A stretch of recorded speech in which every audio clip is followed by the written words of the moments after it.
Hello, Brocat Core, and welcome to episode number 301 of the Reasons I'm Broke podcast. We've got a special guest on, a returning guest to the show, and this is part of the YouTube group called LazyGamingGuys. And he did come on when Kelli was out for her maternity leave, and we needed someone to come in and give you guys more content and be on the show as well. So we have him, one of the members again from Lazy Gaming Guys, from youtube.com/LazyGamingGuys, and it is Scott returning to the show. Welcome back, Scott. It's great to be back. I'm really happy to be on the 301. It's like being in Action Comics 1001. Like, it's a great feeling right there. Kicking off the 300s, exactly. So you might be, depending on how well this goes today, you might be highlighted in episode 400 when I do those clips. That'll be great. Like, that'll be like the highlight. And then, you'll be on like Lazy Gaming Guys something. Best of, right after all the Julian size. That's right. Well, that's 18 hours of Julian size if we're going to record all those. So you'll be at hour 1801. Perfect.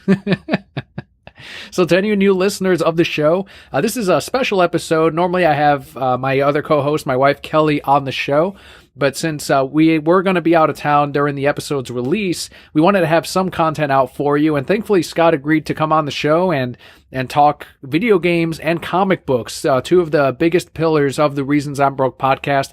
A lot of listeners do end up telling us, hey, can you talk more comics? Can you talk more video games?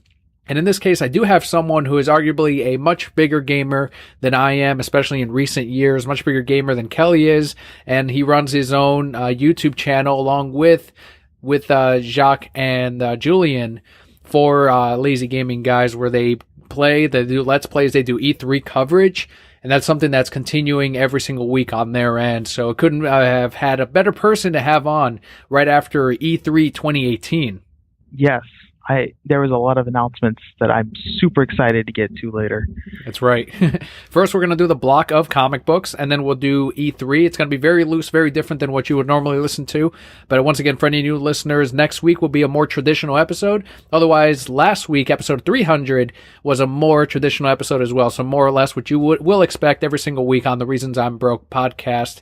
And let's start off with comics first. So you, Scott, you've definitely gotten back into comics in a big bad way. Which ones have you recently been finishing, and which ones have you been enjoying from what's on your subscription? So I guess I'll talk about the one Marvel series that I've been reading, which is Deadpool, which just the last writer just ended his run, and it's started with Deadpool #1. And it's an interesting change. You can definitely feel the change of pace. They're definitely trying to capture the movies a lot more. Yeah, I was going to say, does it feel more like the movie Deadpool than it does the comic book? It really does. Deadpool had gone through arguably a lot of character development in recent years, and actually had become more of a serious comic with joke aspects, at least in my opinion.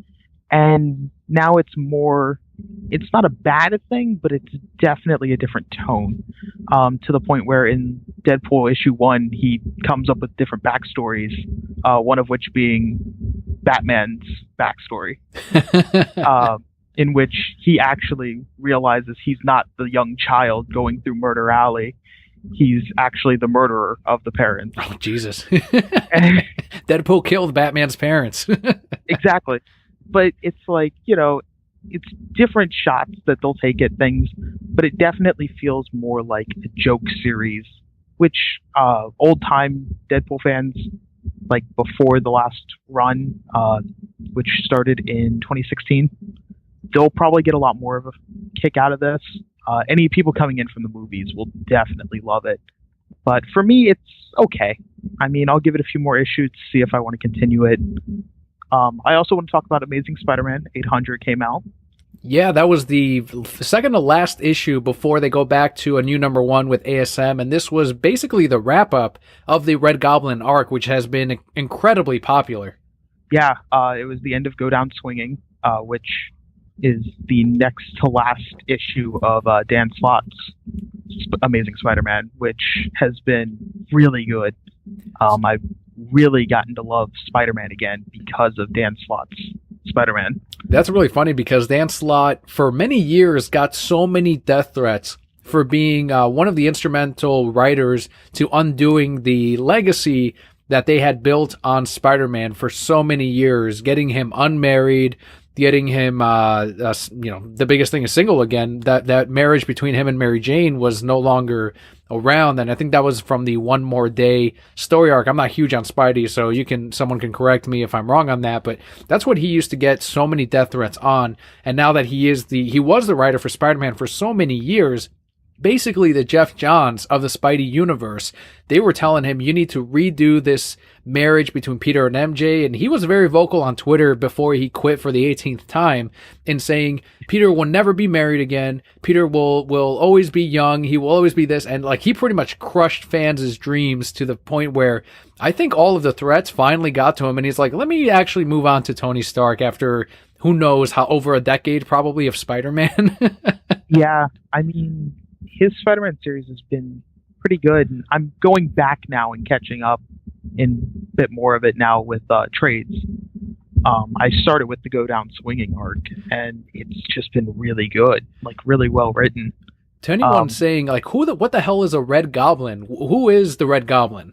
So the Red Goblin is basically Green Goblin got possessed by the Carnage symbiote. Mm-hmm. Thus producing the Red Goblin, which is a much crazier, much stronger version of Green Goblin, who doesn't have the weaknesses of symbiotes, such as fire or loud noises. Mm-hmm. Yeah, and I won't spoil the one thing that can hurt him. But. Right. But it is Norman Osborn Green Goblin. There's been several throughout the years. What fascinated me the most is that Norman Osborn's craziness overwrote Carnage the symbiote's craziness, and he was able to control it, which doesn't really happen with Carnage unless you yourself are insane. Yeah, from what I've read of different Carnage aspects, I mean, I've been out of comics for a while, but a lot of different Carnage ones, the Carnage symbiote always was the dominant personality. Exactly. It wasn't like Venom, where a lot of people are able to slowly learn, okay, I can control the anger and violent outbursts of the Venom symbiote. It's more of Carnage always won. Yeah, and I think that's what captured people's imagination so much. It's a perfect selling point. People ask me, who's Red Goblin? Oh, that's Norman Osborn as the Green Goblin, except he mixed it with the Carnage symbiote as well, and now he's the Red Goblin. People are like, whoa, and he's got a cool design on top. It's a symbiote, right? That's the main selling point to Venom and Carnage, is they look cool. But then you actually have this character that's had years of experience against Peter Parker, against Spider-Man, and now he's super powered to the point where Peter can't just beat him the regular old way. Pretty amazing. Yeah, I mean, Peter had to get very creative, and he had to have a team of people assist him in actually taking down the Red Goblin. It was not an easy fight by any means. I think one of my favorite portions of this 800, and it's not a major spoiler at all, it's actually a nice throwback to Superior Spider-Man. Are you familiar with what happened in there, Scott? Yeah, I read the first trade of Superior Spider-Man. It's fucking excellent. It is an amazing arc. That's probably one of my favorite arcs, and I know that's another thing that people hated Dan Slott for, is they're like, what do you mean Doc Ock is going to be Spider-Man? And he's like, yeah, Peter's dead and he's not coming back. So he was like, really... And it was very well done. I mean, Doc Ock was essentially a better Spider-Man than Peter was for a lot of scenarios. I mean, in it was like, I know in the first trade, he was essentially like, oh yeah, I'm sending out these robots to kind of keep track on crime, and used his mental powers kind of to be a better Spider-Man, essentially, and be like, I don't see what Peter has wrong with balancing daily life in this. Like, it's not that hard. Yeah. But the throwback that I really enjoyed, so to anyone that didn't read Superior Spider-Man, he mind swaps with Peter Parker. So he's in Peter Parker's body, and he also gains all of the memories from Peter, including his love of MJ. At one point, like, he essentially closes his eyes and masturbates at night as he accesses the memories between Peter and MJ. But one of the things that he also maintained, and obviously they switched back, and Peter's back, and Doc Ock is back in his own body, but he retained all of the experiences and memories that Peter Parker had. And what they did in Spider-Man 800 is, as you mentioned, he summons a lot of help from the Spidey universe to kind of help him protect the people he loves. He didn't just take it on himself, and that probably would have resulted in another loss like they did with Gwen Stacy many years ago. But instead, these Spidey characters come in, they help him out, and Doc Ock actually saves Aunt May. And that's also because, one, he almost married Aunt May many years ago. That was like that famous cover of them on the thing, and Spidey swinging in like, not if I have something to say about it, like trying to stop the whole marriage. But so he almost got married to Aunt May many years ago. So he has an affection for her in that way, but also because he retained Peter's memories, and he essentially confesses his love again for her and nearly dies protecting, his beloved in that way. Yeah, it was a very great, well-written scene. It was a surprise to see Doc Ock come in, and then when you find out why, like as he's sitting there, I can't explain these feelings, but I know that I will not let you die before, without me doing something, whatever I can. It was very well done. Yeah, that was such an incredible issue. I did enjoy it, and I was telling people on Twitter that like all the lead ups to it felt stretched out. Like I felt like the issues leading into 800 were weaker, but then once you get to 800, like this was the payoff. This is where everything was firing on all cylinders, and it's like, okay, this is really where we're gonna get to the meat and potatoes of this arc. And it all funny enough, it all happened in one issue as opposed to like 797, 798, and all through to 800. Yeah, no, basically everything else was just slow build up to boom, here's this giant issue of everything.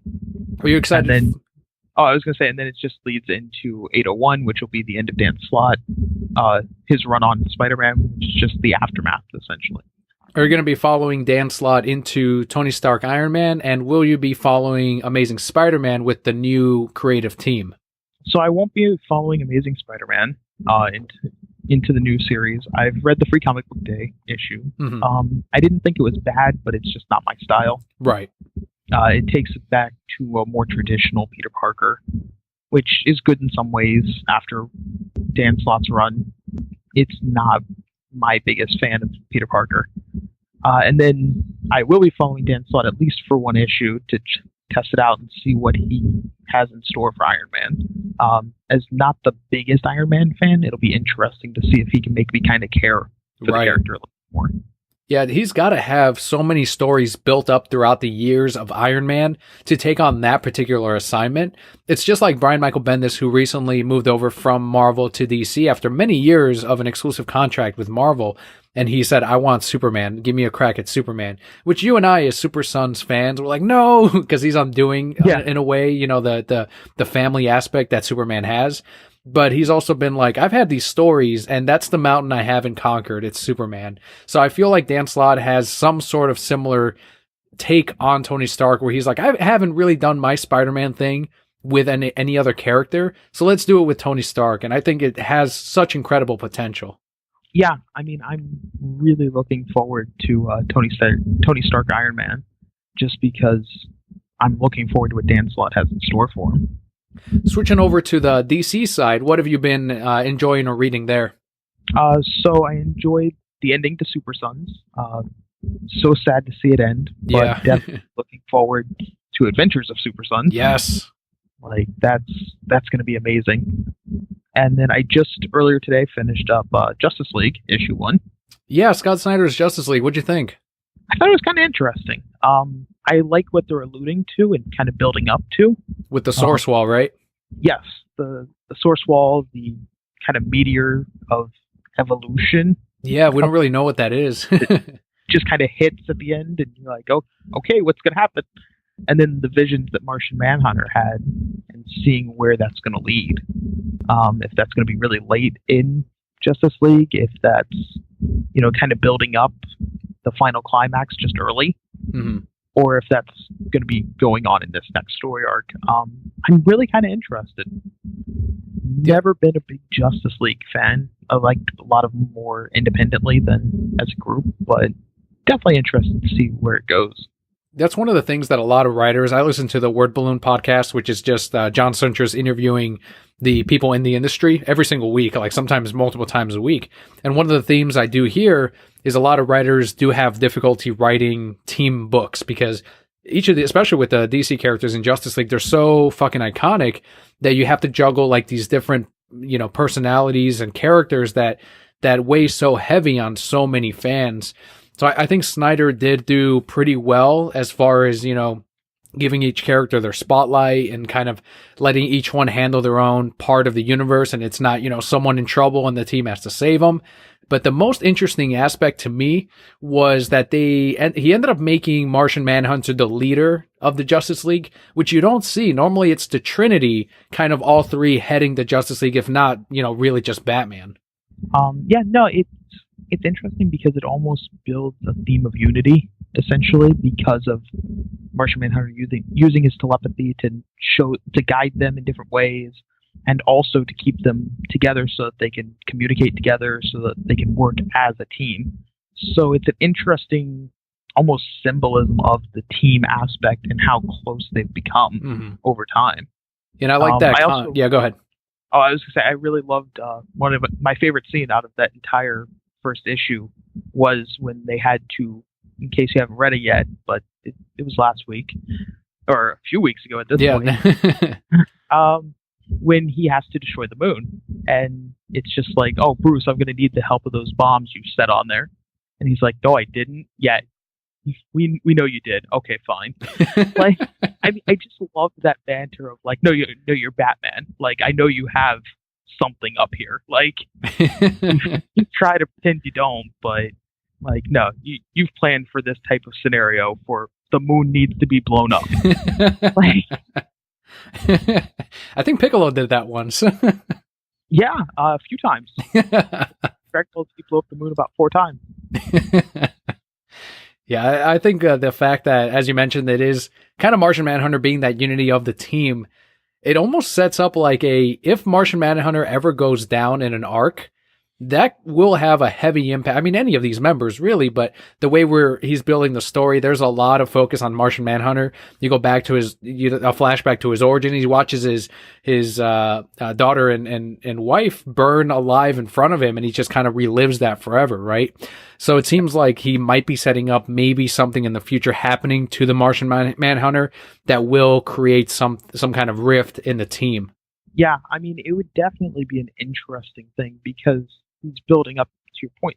Like they're going to have a hard time without him if he ever chose to leave. Like, it would leave a big hole in the Justice League. So it'll definitely be interesting to see where it goes and, just how it plays out. Also, what Lex Luthor is planning to do right now is kind of a mystery. Yeah, with the Legion of Doom. Yes. Their little skull or helmet. The Vader ship. The swamp. Like, I always loved that. I thought it was, I don't know if you caught it when you were reading it, but the symbol for the Justice League, and then you look at the Legion of Doom, they're inverted. And I don't know if that's always been a planned thing or if he wrote it into the story, but when you look at the Hall of Justice, if you invert it and add that slight base to it, which would be like the Darth Vader face, it's literally the exact same thing as the Legion of Doom's home base, except again inverted. Yeah, if you go near the end, you'll see the symbols.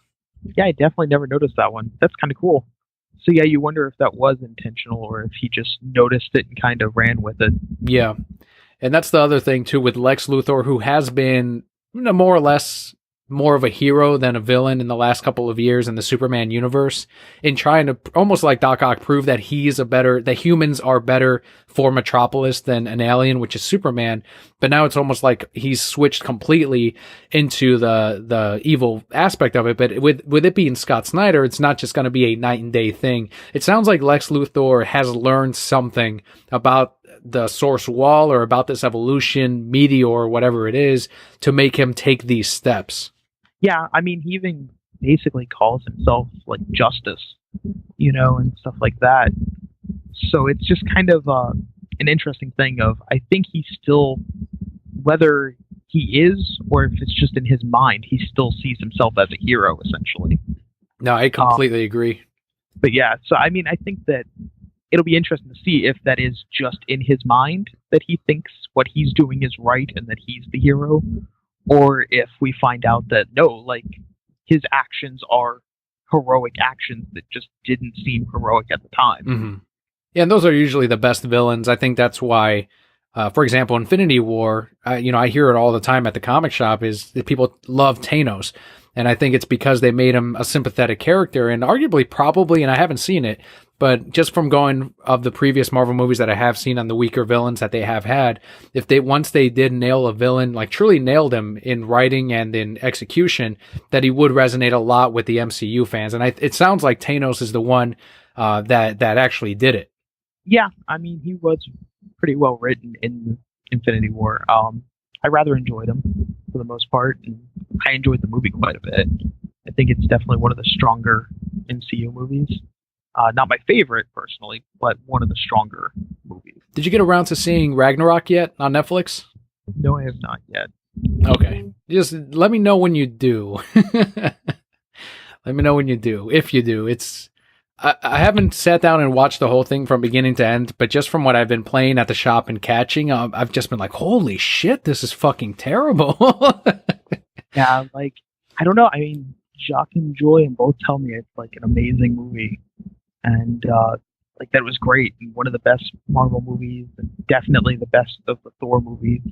Well, that's not saying much, but I can tell you just from what I've seen, Thor 1 is so far, I think, the better movie, but that wasn't necessarily a great one. Even Kyle Lynch, we were at the Ale House event, and afterward, I think he watched it the very next day. He's like, dude, you weren't fucking kidding. I almost stopped it after 10 minutes. Yeah, so I'm definitely going to try and watch that this week. It's just been, E3 has been taking up pretty much my whole week. Like, between those two things, it was like, no time for anything else.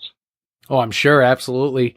You've been keeping up with just to continue on the comic side, before we do touch on E3, you've been keeping up with Batman and Mr. Miracle, I believe. Have you been reading Mr. Miracle? So I've been debating whether I should just wait for the trade or pick up the actual comic. That's right. Because I've really loved what Tom King has been doing with Batman. I really want to see more of Tom King's work. Do you fall into the debate side of the wedding will not happen, something will interrupt it, or do you think they will move forward with it, create stories, and then eventually undo it? I think they're going to move forward with it right now. Yeah, I'm with you. I think that something tragic may happen later, or something that causes them to split apart, but I think that it is going to happen one way or another. Yeah, I think the biggest tell to this was Tom King himself saying that he's under contract for 98 issues of Batman. And he said that the 98 issues to him are the story of Batman and Catwoman. So if this is only issue 50, there's so much story to tell in between there. If someone interrupts the wedding, and like, maybe they'll make the joke of maybe someone doesn't, or they have to stop villains from, the wedding. And then after the church is destroyed or wherever the hell they're getting married at, then they finish the wedding. Like, that'd be a really funny joke and a good way to like finish off the wedding. It can't be a traditional wedding. There's no way that happens. But I think they will be complete. But then you still have 40-something issues to play with, and you don't just say no, and then they split up and nothing else. That's not going to happen, especially with the way they've been marketing this. Yeah, they've been marketing super heavily. Although I do find it ironic that they've actually even mentioned in the comics, like, it is Batman and Catwoman getting married, not right. Bruce Wayne and Selena Kyle. Exactly. Like, their alter egos actually have to not be married. Which makes sense, because would Bruce Wayne, he wouldn't be the eligible bachelor anymore after that. He would be marrying a person who has a criminal past, and people would question that. Well, and especially a known criminal past, and not just like petty theft criminal past. I mean, we're talking major supervillain level type of, past. And yeah, would people just be like, oh, that's fine, she's mended her ways? Like, no, they would definitely be like, do you know who you're marrying here? Like, it would be in tabloids. He wouldn't be able to keep paparazzi or anything else off of him at that point. Yeah. Did you read the Nightwing Hush Prelude to the Wedding issue? Yes, I did. I love that we now know that Superman is going to be the best man. And if it wasn't Superman the best man, maybe it'd be Nightwing. But either way, one of them was going to whine about the other one not being, or the other one being the best man. And of course, it ended up being Nightwing whining, appropriately enough, because he is the whiniest of all the Robins, about him not being the best man. Yeah, but he also at least came to the realization doesn't really know Bruce Wayne all that well. True. Like, yeah, he sees him as a mentor, he sees him as a father figure, but he never really just went and was like, hey, let's go spend time together. Let's, just go grab a beer. It was all either idolizing him or looking up to him, and that's about it. Yeah, or working alongside him, which when he's Right. Batman, he's Batman. Exactly. So it's like he realized he didn't really know him. Now, whether Superman really knows him in that way either, I don't know. But at least he came to terms with that like, I can't be his best man because I barely even know him. I think Superman, the only reason I'd say Superman definitely knows Batman, Bruce Wayne more than Nightwing is because, of course, he's in love with him, right? Superman loves Batman. Well, yeah. But so he's got the super hearing, and he already memorized. We know from several comics that he's memorized Bruce Wayne's heartbeat, and he never explains why. But we know it's because he's in love with him, and he can always keep an eye on him, right, to make sure that he's alive. But if he can hear his heartbeat at all times, he's probably listening in on his conversations as well, just out of admiration, out of like that's his crush. So Superman is like the ultimate stalker. Oh, the ultimate stalker, but not in a creepy way, in like I don't know if there's the I memorized your heartbeat sound is kind of creepy way. Like, I think it's because Superman would never be malicious about it, which is why I could never call him creepy.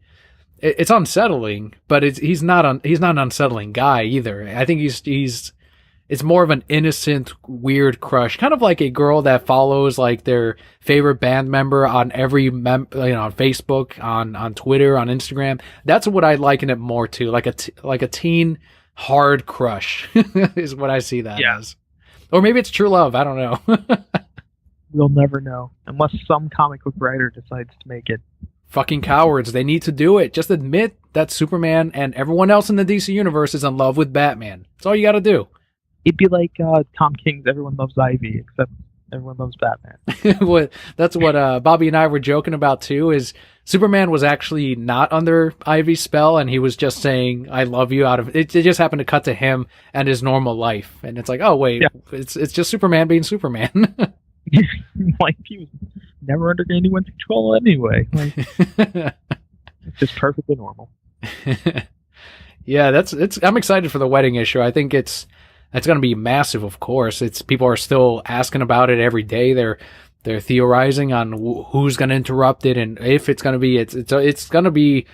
It's such a weird event because you never would expect a character like Batman to really, I guess, settle down with someone else. And we all know it's comics and it won't last, but it's just we haven't really seen something quite like this, and possibly even bigger than when it happened between Spider-Man and Mary Jane. Yeah, I think it's going to trump that just because of the marketing, I think, is a lot better. Mm-hmm. And the tie-ins have all been really very well written. Yeah, I think a testament to that is it's all written by the same guy. So it doesn't each feel like it doesn't fit. Instead, it's all Tim Seeley writing every single one of those tie-ins, all 5 issues. So there's like one vision to all of them. Right. Yeah, there's one cohesive narrative that the same creator is weaving. Moving on to anything else on comics that you wanted to touch on, Scott, before we move forward with your specialty, which is video games. No, I think that's pretty much most of what I've been reading. Nice. What would you say is your number one, the one book that you're like, I can't wait to get to that issue? Everyone has their different reading habits. Some get right to their favorite issue right away when they have their pile. Some save it for last. Which is your favorite comic you're reading right now? It's hard because Super Sons was always my go-to. Yes. It was if I can only read one comic tonight when I get home, it was Super Sons. Mm-hmm. So right now that that's kind of ended, it's been the Batman tie-ins for the most part, as my first one. The Prelude to the Wedding. Yeah. Yeah. Okay. Whichever one has come out at the time is always the first, and then typically I'll go into Batman as well. Have you gone back to read Superman DC Rebirth since it's the same writer as Super Sons? I have not yet. Definitely, when you get a chance, check that out, because it is my 2 favorite comics were back when they were still publishing, because now it's Bendis, but Superman was my favorite comic from DC. And that's, Jonathan Kent, Superman, and Lois Lane, essentially as a family unit, kind of going through life and through life lessons. And then it spun off into Super Sons, which originally was going to be written by Dan Jurgens. And I was like, all right, cool. You know, he's doing well in Action Comics. And then instead he dropped off, and they got Tomasi, who has been writing Superman. I'm like, oh, fuck yeah, Superman. I love Superman. I love Tomasi and Gleason. He's going to write Super Sons. Great. And read it, and it ended up being fucking amazing too. Big surprise there. So if you ever get the chance, go back and read Superman. You can kind of see the origins in a way of little Jonathan Kent and how he himself has also grown. Yeah, in Super Sons, he's grown with Damian Wayne, with a best friend, and as someone that really respects him as a teammate. And then you see him grow up as a son, as someone who, it's kind of like the Christ years of Clark, but now we're seeing it through John. Yeah, I'll definitely have to check it out. So E3 2018. If Lazy Gaming Guys wants to cut this out and make it an episode, go for it. You have permission, because we're going to go at this fucking hard, and you're going to see me ask a shit ton of questions to Scott, because I know of 3 things. I was embarrassed at myself when customers are asking me today, hey, did you watch E3? What'd you think of this? And I'm like, that is not Smash. I've never heard of that game. But thankfully I'm not at GameStop anymore, so I have no responsibility to know all of these. Know all of it. Did you watch everything E3, Scott? I have not yet. I'm still catching up on a few things. But I did watch, of course, the Sony press conference, the Microsoft press conference, the Nintendo Direct, the Square Enix showcase, and I also have read enough about the EA and Bethesda showcases. What about know Ubisoft? A lot of big points. Ubisoft, I've also read a lot of the big key points, but I haven't actually sat down and watched the press conference yet. Okay.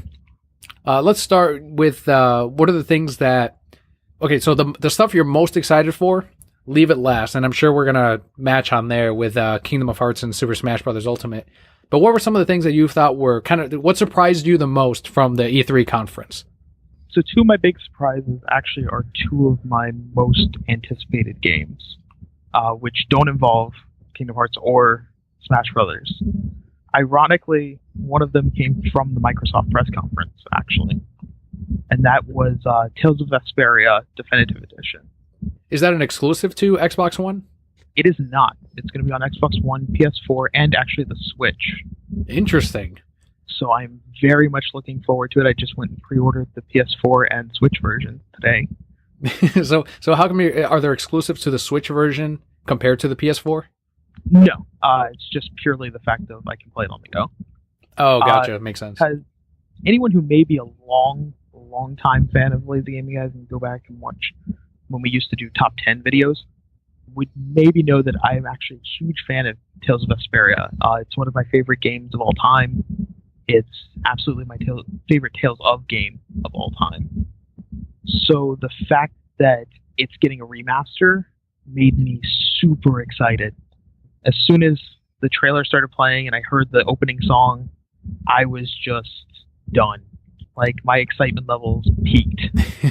And your pants got tight. So exactly. Like, I had to go change pants and then finish watching the Microsoft press conference. It was just, it was amazing. Is this the same game that came out on GameCube many years back? No, this one was originally an Xbox 360 exclusive. Oh, there you go. And then we found out that the Xbox 360 version was basically a beta test. It was an unfinished version of the game. Mm-hmm. Then they made the real version on PS3, but only in Japan. So did you import it when you're saying it's your favorite? I own the Japanese PS3 copy. Holy shit! Yeah, they added 2 new playable characters, a bunch of extra stuff. Like, I mean, they really expanded on the game. And for years, I've been waiting for Xbox One to make Tales of Vesperia backwards compatible. You know, cause I'm like, okay, it's a 360 title, come on. And they haven't, and I can see now why. Is because they probably knew about the remaster in the works and figured, why let you have 360 version for free when we can charge you $50? Of course. And let you play the remaster. Yeah, absolutely. I would do that same thing. Yeah, but I'm also not going to complain because the remaster includes extra stuff that we never got in the US. So it would not be the same game, essentially, that I'm putting into my 360, as a 360 title. When you call it a remaster, is it simply like an HD version type of thing plus a bunch of extra content? Or is this a complete remake of the original game? So it is going to be just an HD port, but it's going to be for the US and European countries. It'll be the first time this version has ever been Nice. released. So for us, it might as well be a new version of this game. For Japan, it is just going to be a literal like HD port. It's kind of like when Kingdom Hearts 1.5 and 2.5 came out on PS3. Mm-hmm. It was the first time we had gotten the final mix versions of those games in the US. So for us, they were completely new versions of these games. Yeah, that makes complete sense. Definitely. What was the other one you had mentioned? The other big surprise? So the other big surprise was actually done by smaller E3 press conference, which I haven't watched yet. I just found out that they had announced this game. Devolver Digital's press conference. And they announced a game called Metal Wolf Chaos DX. All right, then. I'm guessing this is an indie publisher? Metal Wolf Chaos was a Japan-exclusive Xbox game, original Xbox. And it is one of the greatest games most people have never played. What kind of game is it? Is it a first-person shooter, a space shooter? It's an action game involving the President of the United States having to fight off an alien invasion in a giant mech, which the alien invasion is led by his vice president, and who is just trying to take over the world. That is incredible. And the game has full voice acting in English. It originally had it all in English, even though it was a Japan exclusive game. Yeah. And it's some of the most cheesy dialogue done in the most cheesy way. If you've ever heard like some of the Mega Man X games or the old Mega Man PlayStation games, where it's just got that cringy delivery, really bad voice acting, it's like that. I recommend anyone just go out and watch the cutscenes for this game. They're available on YouTube. Are they worse than Shenmue? Yes. Oh my god, that's awful. They're hilarious bad though. It's a game that me and Jacques, another LazyGamingGuys member, were joking that Devolver Digital kind of went to this Japanese company and said, "We want to remaster a game. We want to do Metal Wolf Chaos." And they go, "Oh, that game that we're using as a coffee coaster? Yeah, sure. Go ahead." What are you paying us? Whatever. It sold bad it never released in the US, and it sold bad in Japan. So it's an obscure as hell game that I didn't know anyone wanted to remaster. But if you want to find out more about that game, they have a website. It's called Mech America Great Again. That's brilliant. They're diving headlong into it, and I love every second of it. That should be the title of, like, just change the fucking name. Who's the president modeled after, since it came out years ago? So it's actually modeled after vaguely Bill Clinton. Nice. All right. So it was around early 2000s it came out. And then so it's kind of a vaguely Bill Clinton, but vaguely, no one, so that it's not too dated. So generic white president with graying hair. Yeah. What about the vice president? Is it modeled after Al Gore? Not as much as the president's. All right. But yeah, it's a great game. Like, I can't wait to actually play that. And that was the biggest surprise of E3 because I thought that game was like long forgotten. That's crazy. What was the title again? Metal Wolf Chaos. Metal Wolf Chaos. Very good. I have heard a lot of people say that Microsoft actually had one of the better conferences that they've had in years. What do you think resonated so much with viewers and gamers with their conference and what they did differently this year? So I think one thing that kind of resonated was, and it's something that some of the other conferences didn't do, like some of the other big ones. It was basically just a lot of world premieres and trailers. Not a lot of talking, not a lot of even gameplay for a lot of things. It was a lot of just world premiere, trailer.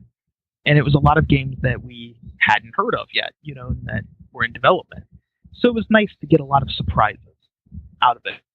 Whereas I think some of the other ones played it safe. And I think Microsoft's been playing it safe in the last few and have finally decided to be like, you know what? Let's show off some games that, yeah, they may not be coming out until next year, but, we're going to talk about them now and show them off now. Yeah. It sounds like they played it smart for sure. because that's the one thing and I don't know if this is true or not, but people are saying that there was more third-party exclusives and more first-party exclusives than they have had in the previous years. My big issue with calling anything during the Microsoft press conference an exclusive is the fact that all of it is still available on Windows 10. So you do not need an Xbox One, you just need a PC to play any of these games. So they're more of console exclusive, not actually exclusive. Not like an Xbox exclusive. Right. Would you say, though, that a lot of gamers either play on one or the other? So it's not really affecting one way or another? Like, the people that do want to play it aren't really choosing, like, do I want the PC version? Or for the most part, to me, it's just more of a semantics issue. I don't like them. I'd rather them call them a console, exclusive, because it gives off the wrong impression. But yeah, no, for the most part, yeah, PC gamers don't play consoles, and console gamers don't spend enough money to buy a PC that's capable of running a lot of these games. But there is also that middle ground that does actually buy both, and those people will most likely end up just not buying an Xbox One, just play the games on the PC, because, well, if you've already got one, there's no reason to buy an Xbox One if your PC is perfectly capable of playing these games. Mm-hmm. Over to the Sony press conference, what do you think what was your biggest takeaway from their show? So theirs was a different style of E3, and it focused more on, hey, these games are coming out soon, and we want to show gameplay, we want to show, more about these games that haven't really gotten a lot of love recently, as far as like a lot of talking about or knowing what the game is going to be like. And they wanted to dive more into 3 specific games, Last of Us 2, Ghost of Tsushima, and Spider-Man. And they focused a lot more on those, with some other trailers and stuff in between. Mm-hmm. But it was nice gameplay, first gameplay of Last of Us 2. Wasn't a big fan of Last of Us 1, not really a big fan of Last of Us 2 either. But if you liked Last of Us 1, you're gonna like Last of Us 2. It looked very good. Yeah, that game sold like I remember I was working at GameStop at that time, and it did extremely, extremely well. Yeah, it resonated with a lot of people, and more power to the people that it resonated with. Like, it wasn't my style of game. Survival horror is great, but survival horror third-person shooter, I guess. But I'm more of like Resident Evil, with like the B-movie style, B-movie horror. Maybe I missed out on The Last of Us, because Resident Evil 4 is one of my favorite, if not my favorite game of all time. Specifically the GameCube version, followed by the Wii version. So, did I miss out on Last of Us? Is it the same type of game? It's a lot very similar. Damn it! It's very much like you should probably pick up Last of Us. It's pretty cheap now to pick up Last of Us 1. I think it's like $20 new, and the PS4 remaster, I believe, also comes with the DLC episode. Yeah, I should probably. Yeah, I'll probably have to do that. What other titles so was there a Kingdom of Hearts trailer, or was it first on the Microsoft conference? So every conference, Microsoft, Square Enix, and Sony all had a different trailer for Kingdom Hearts 3. Smart.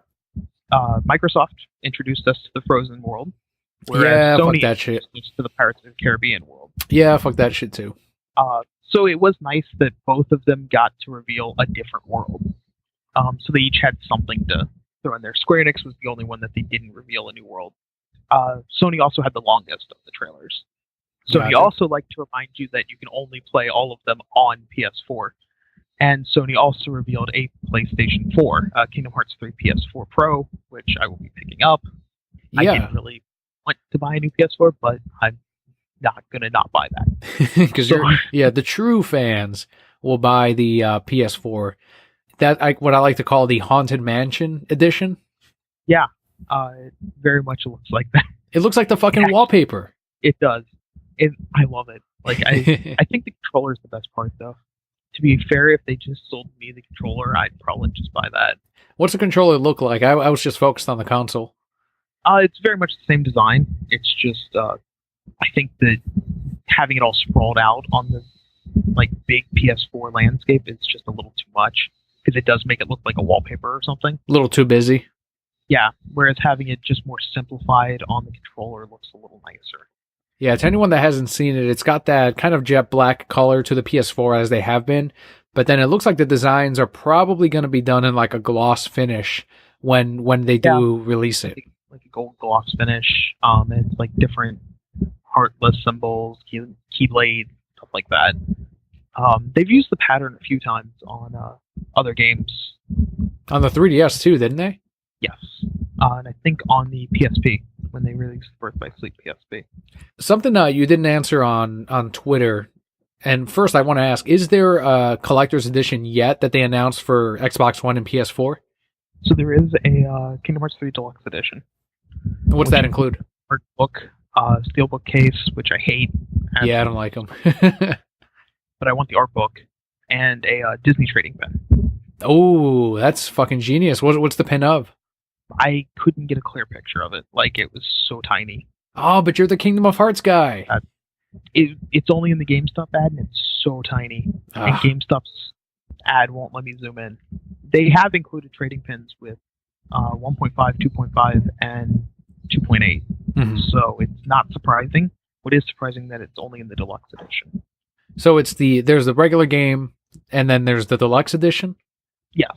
You have the regular game for $60, and then deluxe edition for $80. That's pretty standard. They do the extra 20. Yeah. Now, will you be getting the PS4 deluxe edition, the PS4 standard edition, and then the Xbox standard and the Xbox deluxe edition as well? So that is a no. What? I will be buying the PS4 deluxe edition and the Xbox One standard edition. Okay, well, there's some crossover, but that still blows my mind that you didn't go 2 and 2 that as a true Kingdom of Hearts collector. So being a collector means that I must own one of every version. Yeah, so one regular, one deluxe on PS4. You gotta have the green case and you gotta have the black case. One case, or one version of every. So I've got to have the deluxe version, I gotta have the normal, and one has to be PS4, one has to be Xbox One, and that's how it works. I don't know. And then I'll be, of course, buying Japanese copies of both, most likely. Of both the PS4 and the Xbox? Yep. Are you going to swap it then? Oh, wait. Sorry. Japan did not get the Xbox One. Okay. Oh, that's right. Because the Xbox One doesn't sell well over in Japan, so they didn't bother, which is a smart move. Yeah, that wouldn't make sense. But I did find out today why the release date is in January and not in 2018 like it was originally announced. Why is that? So apparently the game is pretty much ready, and it was going to be released in Japan in 2018 and then January in US. They decided to just push it back into January and release it worldwide at the same time so that no one gets spoiled and so that everyone can play on an even playing field. Mm-hmm. So that is why the game was pushed back. I'm wondering what the reason will be when they push it back to the year 3000. I'm curious to know what they're going to do then. It'll be out in 2019. It'll be out in January 29th. On the dot. I'll be at the midnight release. Definitely 3019. I agree. Your great grandchildren will be there at the release. You can Walt Disney yourself, freeze, and then tell them, wake me up when Kingdom of Hearts 3 releases. You may be frozen forever. Nah. Well, I mean, that wouldn't matter anyway, but eventually I'll play that game. One way or another, I will be playing Kingdom Hearts 3. That's awesome. Really look forward to that. That was definitely the highlight of the Sony press conference for me. Yeah, I mean, that makes sense. You're a huge KOH fan. Were there any other type of new costume reveals or Kingdom Blades or worlds that they announced aside from Frozen? And I did see Monsters, Inc. Yeah, Monsters, Inc. We've known about Monsters, Inc. for a little while now. Right. They also showed a little bit more of the Wreck-It Ralph summon. I'm guessing it's going to be. That's what it looked like, yeah. Some kind of Ratatouille minigame. Oh, yes. I love Ratatouille. I'm not sure exactly where that fits. Whether that's a summon, type of thing and that does damage, or whether that's actually like a world that you visit that just has a bunch of minigames. Is there an Up version? Like, can you just play the first 10 minutes of Up, beat the press, and then move on to the next world? Yes, I'm sure. Is Up actually confirmed? No. Oh, Big Hero 6 is confirmed, though. I didn't care for that one. I wasn't crazy about that movie. It was an okay movie. People kept quoting the fucking white giant asshole. Like, so that even before I saw it, I'm like, oh, so I guess that's the quote in the movie. And then when it happened in the movie, I was like, fuck this fucking shitty ass line. Yep. But, what else did we learn? We also learned Aqua turned evil. Who? She's been possessed. Aqua. Oh, from the PSP one, right? Yeah. She has been, it looks like, possessed by the darkness. Or actually possessed by Xehanort, since she has the yellow eyes and gray hair. Right. We've also seen a few of the other organization members now, like Luxord, Larxene. Axel. I'm sorry, Lysander. Yes, we've seen Lysander with Kyrie's new clothing design and new short hair. Mm-hmm. Is she going to be playable? We're not sure yet. Okay. It'd be nice if we could play as a bunch of different characters. Like, if Axel or Lysander is playable, I would really enjoy that. It looks like we'll also be getting Roxas back, because they were preparing to dive into the digital Twilight Town in order to bring Roxas back. Yeah, he's incredibly popular too, yeah. Yeah, but technically he is always with Sora, since he is just a part of Sora. Yeah. So it's kind of weird, though, that they're wanting to bring him back. I'm not sure if that'll play into anything. My favorite Kingdom of Hearts game is Dream Drop Distance. Are they going to bring back the pocket monsters from that game? That's another one that we're not exactly sure. They've been doing a lot with the Dream Eaters, especially in Kingdom Hearts Union Cross, the cell phone game. We found out that a little creature called Cherothy, who's kind of like your guide in that game, for the most part, is actually a Dream Eater. So it's very much implied that maybe a lot of different things have been happening, and it's all been in this kind of realm of awakening. Yeah, because it's not quite in the real world, and that a major disaster has actually already occurred in the real world, and there may not be a real world to go back to. As much as I love Donald Duck, one of my favorite Disney characters, I will quickly replace both Donald and Goofy with my Dream Eaters, because in Dream Drop Distance, I just had like an army of frogs. There was like a king frog, there was a chef frog, there was a night frog, and then I think the king frog was the hardest one to get that I did end up, capturing and making it a part of my team. And I just had this team of different colored frogs, because you could also paint them different colors, and just wrecking house in the Kingdom of Hearts. Like, I made it my bitch with these 3 frogs. I'm like, this is fucking amazing. Can I just have them in all the games? Because they're incredible. Yeah, I love the Dream Eaters. I loved that little aspect. Pokemon eventually even took some of that aspect from it. That's true. The whole like petting your Dream Eater and all that became Pokemon no Mi. But yeah, they did announce that like Donald's AI has been improved in Kingdom Hearts 3, so that he will be a little bit smarter and not just spam through all of his magic and never heal you. See, I always felt that he used your potions, like his potions, up all the time, and kind of it's like, no, Donald, I can heal, and it's like, heal, and then you'd hear, here you go, and it's like, fuck, Donald, you healed 10 HP because I just healed. Yeah, Donald and Goofy are by far the most harmful thing in Kingdom Hearts. Like, you would be much better off just playing without any teammates than with Donald and Goofy. It's like, Donald, Goofy, give me your items. I'll take care of this. If you put items on Donald and Goofy, I don't know what was wrong with you. That's it's like Sheva in Resident Evil 5. I would never give her anything other than just like handgun ammo and just take care of everything else myself. Exactly. Which is why I ran into an issue while replaying Resident Evil 5, because there was a point where I have to send her over to a different location. I'm like, oh crap, I forgot to give her actually a gun. So it's game overing now because she can't actually fight anything. I'm like, well, crap.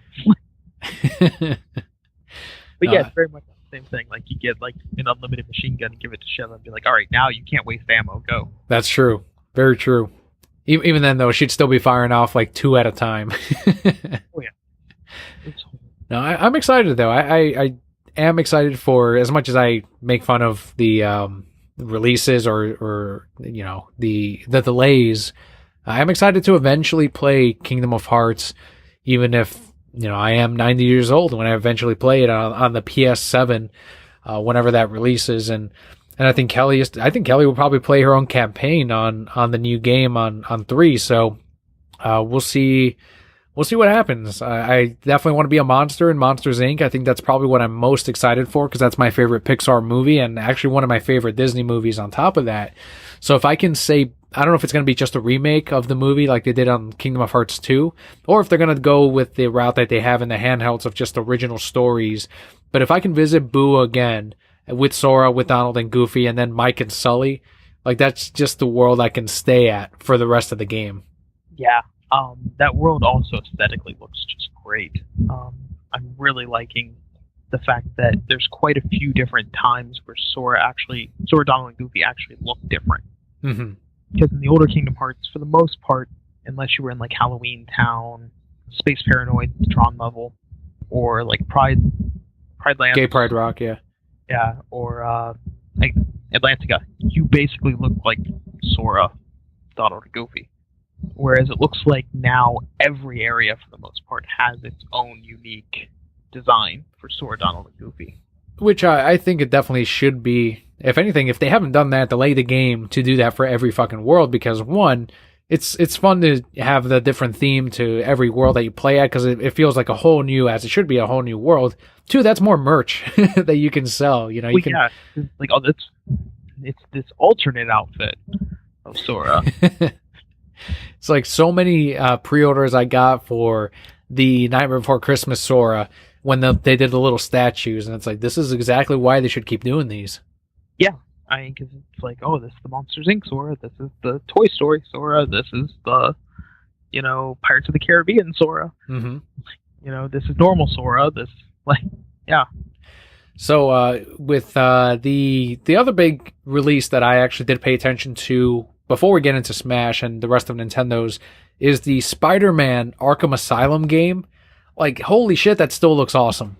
It looks great. I'm glad they gave a little more time to it, because I haven't really seen a whole lot since last year's E3. I mean, I know IGN did a cover article about it. Sorry, not IGN, Game Informer. Yeah, Game Informer. I think that was the reveal. Yeah, but it looks great. I really can't wait to play it in September. It sounds like we're going to get different costume designs. You'll probably be able to play as the symbiote type of Black Suit Spidey, probably a Miles Morales type of costume. Iron Spider. Iron Spider, and then the punk rock Spider-Man. He's about to get his own comic. Really? Yeah, it's going to be like a 5-issue mini.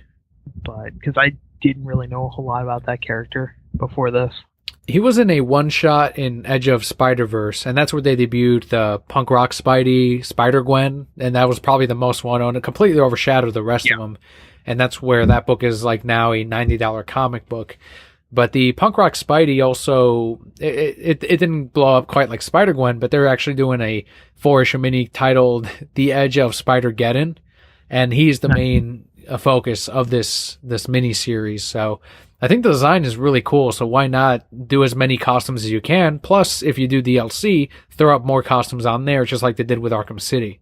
Yeah, I imagine that there's going to be quite a few unlockable in the game, and then DLC as well. Yeah, it looks fantastic. I love the Arkham games, and if this is just the Arkham, that's one thing that people are like, this is Arkham, but with Spider-Man. It's like, I know, doesn't that sound great? Those were awesome games. People were, because even then, when Rocksteady was talking about a Superman game, which is unconfirmed right now. But if it's just gonna be Arkham with Superman, yeah, great. What's wrong? Right. I'm on board. Give it to me. Is there still a chance that we'll get the Rocksteady Superman announcement? I'm thinking it's not gonna be at this E3. So E3 is essentially finished. For most companies. Nintendo's still doing the Treehouse until the 14th. Time of this recording. Right. So Nintendo could still be announcing things. But as far as most other companies, although Walmart, when they leaked a bunch of SKU numbers and actual things online, they leaked Borderlands 3 and the Final Fantasy VII remake, which neither one of them got any airtime at E3. So those are probably coming. Yeah, so that's kind of an interesting thing that everything else that was leaked from that or everything else that was shown in that leak has been talked about. Rage 2, God, what else was it? Just Cause 4, and a few other different games. They've all been talked about, except for those two. So it's very interesting. Yeah, hopefully we do get that Superman Rocksteady game. They're working on something. Obviously, they've got to be. They made way too much money on the Arkham games, and if it ends up being Superman or like a full-on Justice League type of game, then even better. You know, if anyone's going to go out and try to make, you know, the best Superman game out there, then they're the studio to do it. You had touched on Nintendo. So what do you think of Nintendo's conference? On my end, just from an outside viewer, it seems like it was way more low-key than what they've done in the past. Like, yeah, Smash Brothers was like the bride of the ball of this announcement, but they didn't have like that other, like, and here's 18 more titles that are coming out that you didn't know about. Like, sure, we had Fire Emblem, which was probably my other focus. So it's like, all right, great. Fire Emblem on the Switch, I'm on board, of course. But there wasn't like that type of like, and here's some more footage from the new Metroid Prime. You know, it was all about Smash.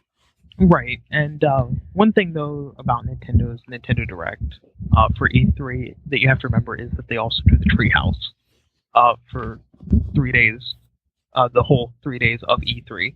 But aren't those usually supportive of what they announce at E3? Right, but they do go into some of the different games. Like last year's E3, during the Treehouse was when they actually announced Metroid Return of Samus. Mm. It wasn't actually during the E3 Nintendo Direct. It was afterwards, during the Treehouse. Okay. So that's when they kind of will sometimes reveal some things, and they'll also show a little more in depth. But I think Nintendo has confirmed Metroid Prime 4 is not going to be at this year's E3, and that we'll probably end up having to wait until next year's E3. So it'll probably be a fall 2019 release. Most likely, if not in early 2020. Fine. Maybe it'll be out in 2030. You never know. It's not Metroid of Hearts, Scott. Are you sure? I mean, next Star Fox game you're going to get. So. Oh my God. Is there even going to be a next Star Fox? I don't think they're ever going to make one again. No, probably not. There is a game, though, that is like Star Fox. And they're using on the Switch version, you can play as the Star Fox's ship. Right, it's Finder. What was it called? Starfinder? Something like that. Yeah, that's where my coworker was like, they announced the new Star Fox game. I'm like, nah, they didn't do that. And he's like, no, they did. I'm like, they didn't do that. I wouldn't know. I'm the Star Fox guy. And he's like, no, check out the trailer. And he showed me that Starfinder trailer. And I'm like, no, he's a playable fucking ship in that. It's not even a Star Fox game. And I think I think the game's available on other systems. I think it's just that's the Switch exclusive thing. Yeah. Play as Star Fox. And it makes sense because they're not going to jump into a new Star Fox game after the way that Zero did. I did expect a reworking of Zero to where they got rid of the motion controls, they, amped up the gameplay, kind of really polished it and made it controller only because there's too much wasted potential in that game. There's an excellent game in there that got hampered by Miyamoto's fucking idea of there's got to be motion in the Switch the Wii U controller.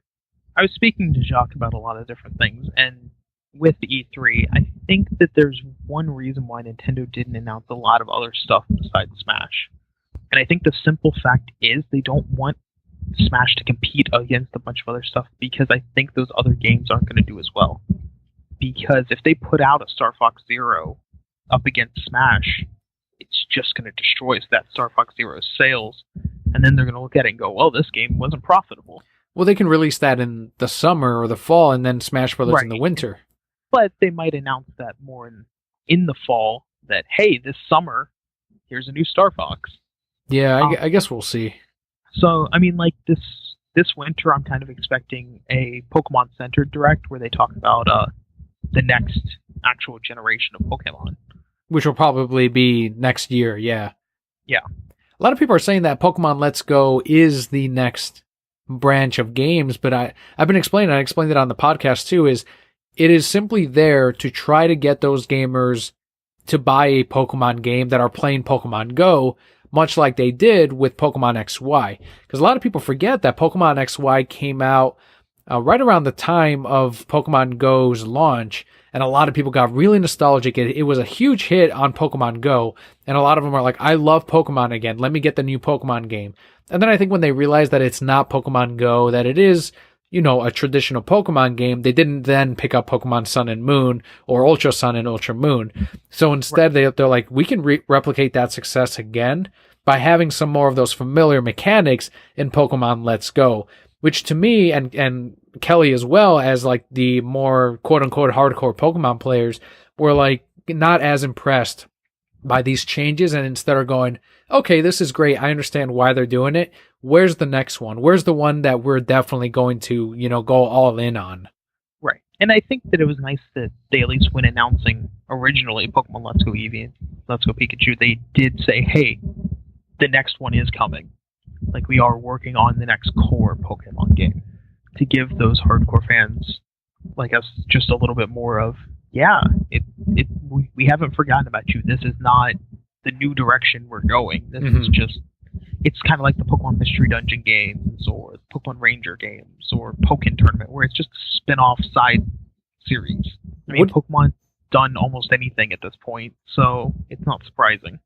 What do you think of the rumor that Pokemon Let's Go Pikachu and Eevee are going to be like, they take place in Kanto, and that later on that you can actually go through all of the Pokemon regions, whether it's unlocked from the get-go or whether you can buy DLC to unlock those regions and go through those gyms as they release them on Pokemon Go to coincide with those generations. Do you think there's any validity to that? Do you think that there will be any further connections with Let's Go Pikachu and Eevee when they do eventually release more generations on Go? I'm thinking that they might. It'd be nice. I mean, we all, as Pokemon fans, hope for that game where you can just play through like every generation. Ever since Gold and Silver launched, and we could actually play through Kanto immediately after. So amazing. That's why Gold and Silver is still my favorite Pokemon game. Is because it's like, oh, you beat the game? Great. Here's 8 more gyms, then go fight the Elite Four when they're stronger now. And it's like, holy crap. And time passed. And you fight your avatar. Yeah, and then Gen 3, we all expected, like, oh, they're going to do the same. Like, now we can go through all 3. And no, it went back to that whole, this is the one world you're going through. So I don't know if that rumor has any validity. I can see where people would get that idea from because of the fact that you can transfer your Pokemon from Pokemon Go into Let's Go Pikachu and Let's Go Eevee. But I also feel that it's just born out of that hope that we get that type of game. Yeah, but I would love this. Yeah, that'd be good. We'll see what they end up going with. Did you watch the Fire Emblem presentation, or at least kind of get familiar with the new troop control that you can do? So I didn't watch the whole thing. I've only seen the trailer that they showed at during the initial Nintendo Direct. So I saw a little bit of the troop features and stuff like that. Of that, yes, you can apparently control actual troops, and almost like a RTS from back in the day, like Command and Conquer or something like that. Yeah. So it looked interesting.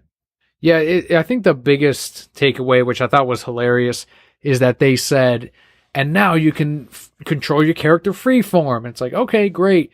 And form relationships with others. I'm like, yes, this is exactly what I was waiting for. Okay, good. Because if you couldn't do that, then I was not going to buy this game. Right. I told Julian flat out, like, if they don't have the relationship aspect, I'm done. Like, I'm not buying it.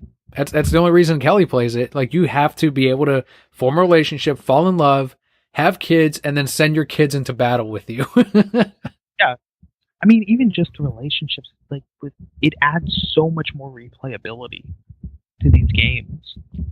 Because, I mean, there's just pages and pages and pages of text that it's like, I want to see it. I want to see what happens when this character and this character get together, and stuff like that. Just the comedic interactions between them. Yeah, get Pootie Tang from this character, get Pootie Tang from that one, and then see the different changes too. And the kid's hair color, the kid's class, like all of that it was a fucking genius move. It really was. And they would have been stupid to get rid of it. Like, I mean, there's a lot of people that complain about, the waifu feature and stuff like that. But I'm like, it sells. Mm-hmm. Why would they get rid of it? Like, it's a feature that's making people that have never played Fire Emblem before play Fire Emblem. Something that they can never get rid of again. Yeah, I mean, Awakening introduced it, and Awakening was the best-selling Fire Emblem, basically, in the series. And that was almost their last one, too. They said if this one didn't do well, they would have retired Fire Emblem. Yeah, and I don't blame them at that point, because it was more of a niche series. Like, yeah, some people knew Fire Emblem. Others were like, oh yeah, you mean that guy from Smash Brothers. Exactly. I didn't know who Marth was, or... No, me neither. They were just, oh yeah, people in Smash Brothers. Those Japanese guys from Melee. You know, they use swords, and they're all really cool. Yeah, and that's it. Whereas Awakening was like, oh crap, Fire Emblem, this game's really fun. Like, let me check out more of this series. Yeah, speaking of Smash Brothers, you had mentioned like the Marth Roys. They went into, obviously that was what they went all in on is Smash Brothers Ultimate, which is the official title of this new game, which I'm still convinced, and you can definitely tell by the animation of the characters and the moves, that this is the Wii U version of Smash, but it's the deluxe version of it, in which they added the different characters, they added different stages, but the moves for a lot of them are still exactly like they appear in the Wii U version. So I think it's pretty much confirmed that this is like a souped up version of what we got on the Wii U. Yeah. Except now you get all that DLC, quote unquote, of like every character in the previous games is on here, plus a couple of new ones. Yeah, it's basically, from what I can tell, it's what I predicted. It's a pseudo new game. It's using the same engine to save time and production cost, but making it different. The way you unlock characters is going to be different. The way different features like modes and stuff like that are going to be different, but it's definitely the same exact engine. Yeah. And now it has every character that's ever been in Smash Brothers plus more. I think the little meme I've been seeing around on the internet is basically adequate, with Masahiro Sakurai just going, "Don't ask me for anything ever again." Like, that's pretty much what this game is I think it's going to be the last Smash Brothers. Because it's pretty much like, here's every character, plus, oh yeah, you wanted Ridley, you've been complaining about Ridley, here you go, have Ridley. Like, it might be Sakurai's last one, but I don't. Those fucking games make way too much money for them to never make another Smash Brothers. I'll agree with you if you say it's his last one, but Nintendo will keep pumping these out with every generation. Yeah, no, I do think they probably will keep the series going, even if Sakurai leaves. But I do definitely think it was Sakurai's last Smash Brothers, period. I do love, and I made fun of Twitter. Like, there was actually some really good. The best joke I saw was someone said, "Into the fray, the player who only plays Melee joins the roster," and it shows like a little kind of amiibo, nerdy looking character, and he's holding a GameCube controller, and it says he whines into the roster. Yeah, I mean, I think that this is probably going to be the most middle ground the Smash community will ever see. Yeah, I agree. Between Melee and the people that just play to have fun. There's enough there that they've balanced out a lot of the things from Melee, like to make characters not super overpowered, but also put things there for Melee fans. Well, like, I even made the joke tweet of Nintendo saying, "Here's every fucking character in Smash Brothers history, even shitty-ass Pichu, and you finally get your precious Ridley. Here you fucking go." And then I saw on Twitter today, earlier, and they're like, "Yeah, but where's Waluigi? Like, did they even try?" Yeah. It's like, you're right, they should scrap the whole fucking game. And this is why Masahiro Sakurai is basically done with Smash Brothers, is the community. I don't blame him. He puts out these games that he puts his heart and soul into, and then people are just like, "Yeah, but you didn't do this. You didn't do that. You didn't put this character in. Why wasn't this character in? Where's Gino? Yeah, where's Gino? Where's Goku? Yeah, fucking Goku. Goku won the ballot. Like, instead we get Bayonetta. No one voted for Bayonetta." What about Cory in the house? Yeah, see, there's no Cory in the house either. Like, I mean, there's so many characters that, no, they're not in it, so this game's crap. Unbelievable. I did find it interesting, though, that they coined the term Echo Fighter for a character that just basically that. Yeah, that was genius. Like, instead of a clone character, it's an Echo Fighter. It's Yeah. painting. I'm curious if there's going to be one new one they announced daily. I almost wonder if the reason they coined that was not just to have 3 characters that consider Echo Fighters, True. but 5. No, I think you're right. I think there's probably going to be a shit ton of those, clone type of characters in this where they can include. You could almost do one with. You can make an argument for a lot of Nintendo characters for every single one of the original fighters. Like even fucking Game & Watch. You can probably dig deep enough into Nintendo's library and say, you know what, we'll just use that asset and just reskin it. Right, because Echo Fighters are the easiest thing for them to put in the game. Yes. Because you're literally just reskinning a character. Yeah, you tweak the power levels. Pictures look right and stuff like that. Yeah, and tweak a few specific things. But it's a much easier process than here's a new character that we have to balance completely, come up with move sets for, make all the animations for.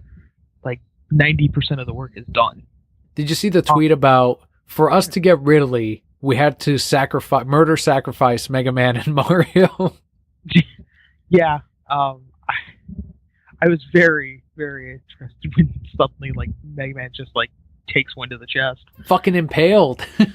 Yeah, and then Mario just gets stabbed through the head. Head like, crushed. Like that got dark quick. Fucking Ridley, man, he doesn't play. Mario just got murdered. Like, I do like that they're just like, you know what? Fine, he's a tiny version of Ridley. Yeah, I mean, they basically just made him like Bowser size, and that was basically it. Although he is faster, it looks like, than Bowser. Right.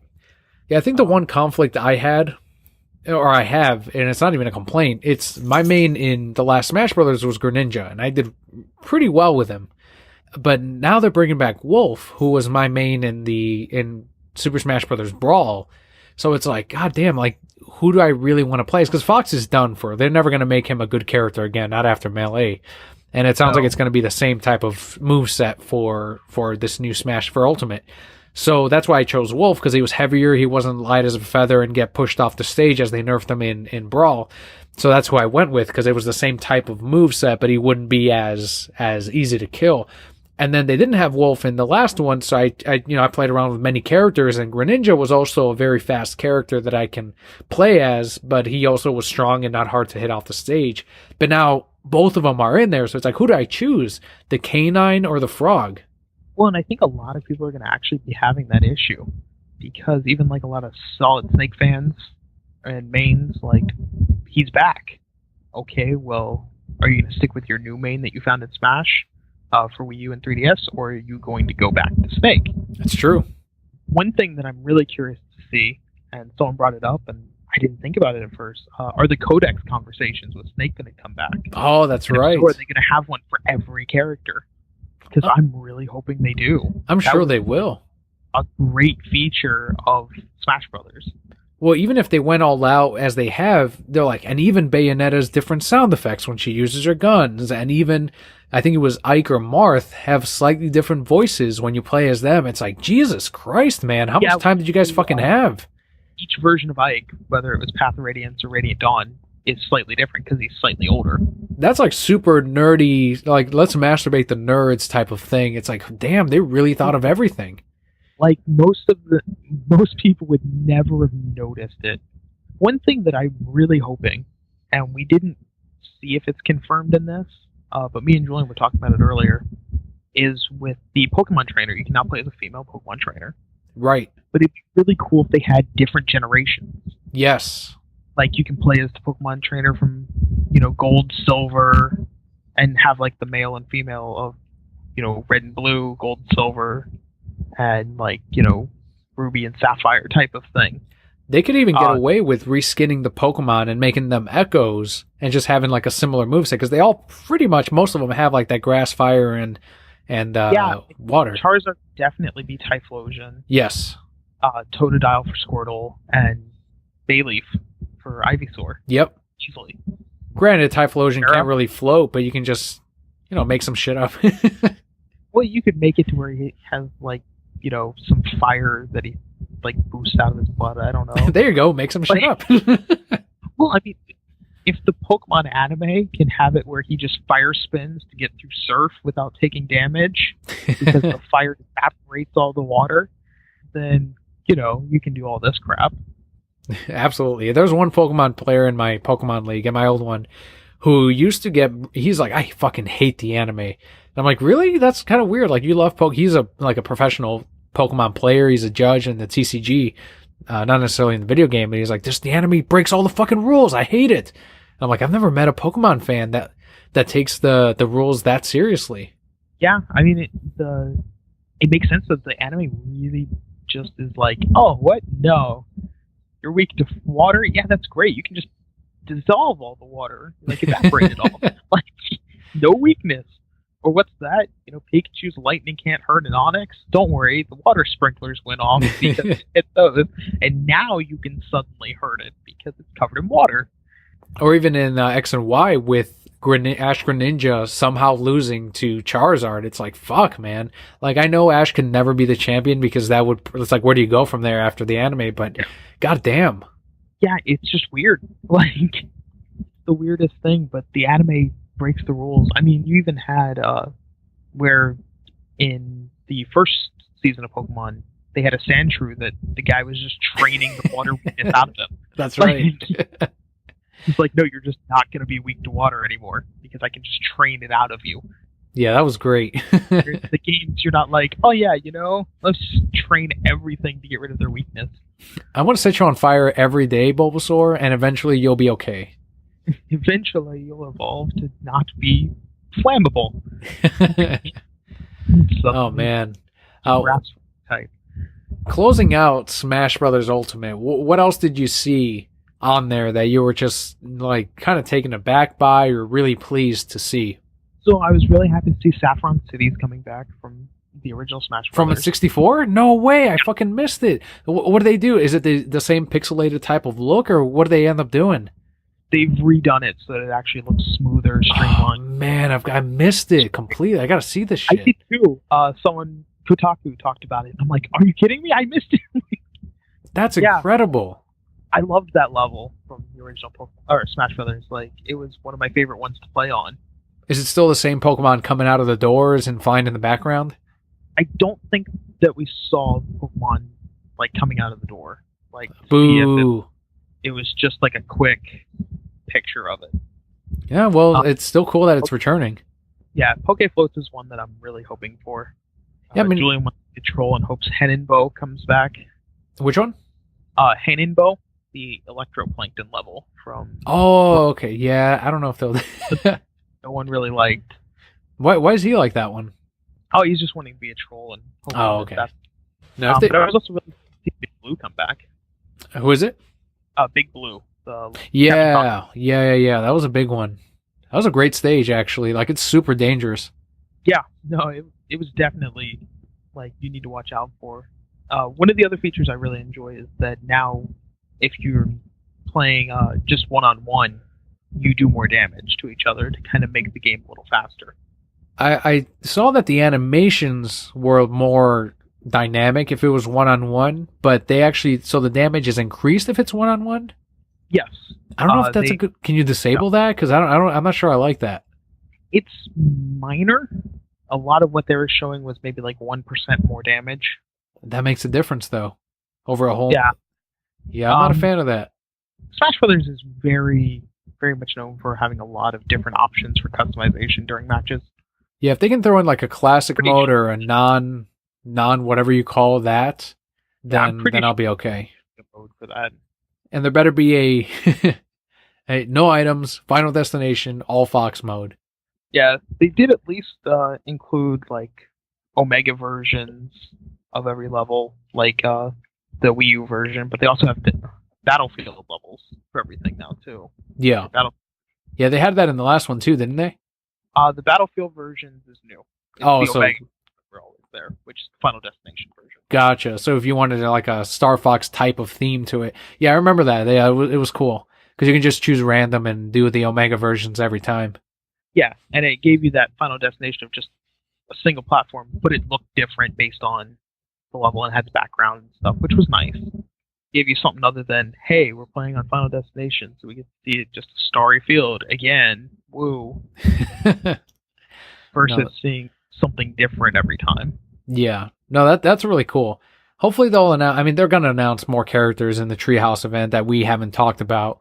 Obviously, Ridley is the big one aside from all the returning characters, including Toon Link and Young Link, which fucking blew my mind because they're the same fucking character, but great because someone will notice the difference. But there'll probably be more characters that they'll announce at the time of this recording, which Kelli and I will probably cover, if not in episode as we did last week, 300 or in 302. Any final thoughts on E3 overall that you wanted to close on? Honestly, my final thoughts are, I think E3 was actually pretty good. Overall, what grade would you give it? Overall, based on the excitement that I had from the games that were announced, based on when these games were coming out, stuff like that, I think that it'd be at least a high B, low A. Nice. It didn't do quite enough to excite me to like a full, strong A, but I have two games that just floored me in the fact that I was not expecting them. Mm-hmm. A few games looking forward to, but they don't have release dates in any way, shape, or form. They're just sometime, eventually. Yeah. And that was a lot of the Microsoft press conference was eventually, and that doesn't help me. I want to know at least time frames. I knew you'd find a way to take a jab at Microsoft. Well, Sony did it a lot too, but they didn't do it as much because their strategy this year was to focus a lot more on the games that were coming out this year. Okay. But yeah, I think honestly, Microsoft did really well. Sony did pretty well, based on everything. And Nintendo, it was Smash.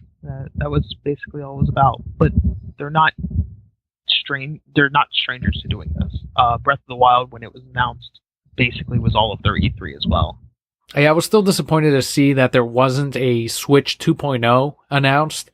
But based on previous track records, they tend to do those, announce them in the summer, right before the holiday season. Even then, I think that they don't need one.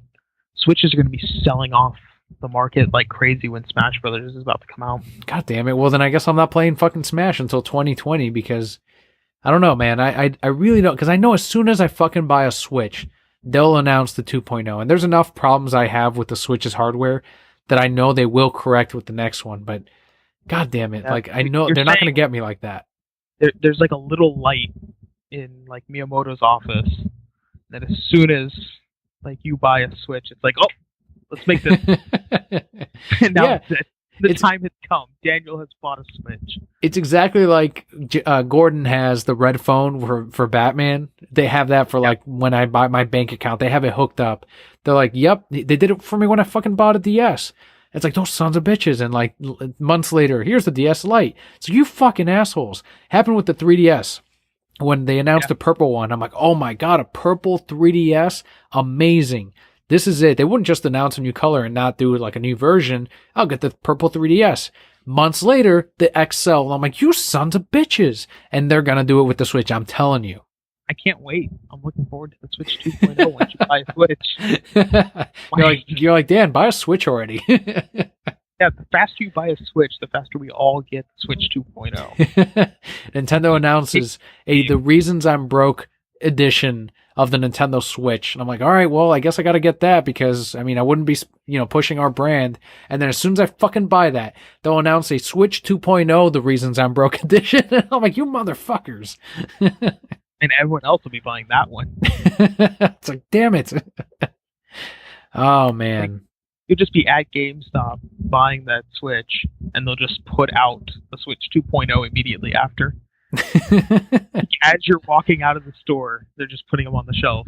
It's like the signage. It's double-sided that I just happen to not notice, and they just flip them. Yeah. Hey, it was announced and released today. No refunds. Ah. E3 was great. There was a lot of good announcements. There was something for everyone. If you're walking away from E3 and not excited about at least one game, then you're not really a gamer. I agree. Yes. I agree. 100%. Like even me, who I consider myself a casual gamer now, it's like I'm excited for Fire Emblem. I'm excited for Smash Brothers, Kingdom of Hearts 3. Like there's more than one game. Yeah, I mean, there was something that it's like, even, you don't have to love every game that was announced. You don't have to love a lot of them. Right. But there's got to be at least one game you liked, and that you're like, I'm looking forward to that. I want to purchase that. Yeah, even BioWare's new, only because it's BioWare, I want to support them. Anthem, like I want to buy that shit when it releases. I'm going to keep a close eye on it just to see where it goes. Yeah, Brokehead Core, if you're going to get Anthem too, if you're listening and you're going to get it, I have a PS4. We'll all play Anthem. Yeah, that'll be a lot of fun. And Smash Brothers Ultimate. Yes. Hopefully the online is ramped up enough to where it is 1-to-1 and there's no delay on the moveset. We can only hope at this point. Yeah, we'll find out, especially if we're paying for online services. It better be 1-on-1. It better be. It better be really great. I mean, because Splatoon does really well. See, I haven't played it, so I can't say. I haven't played Splatoon 2 yet.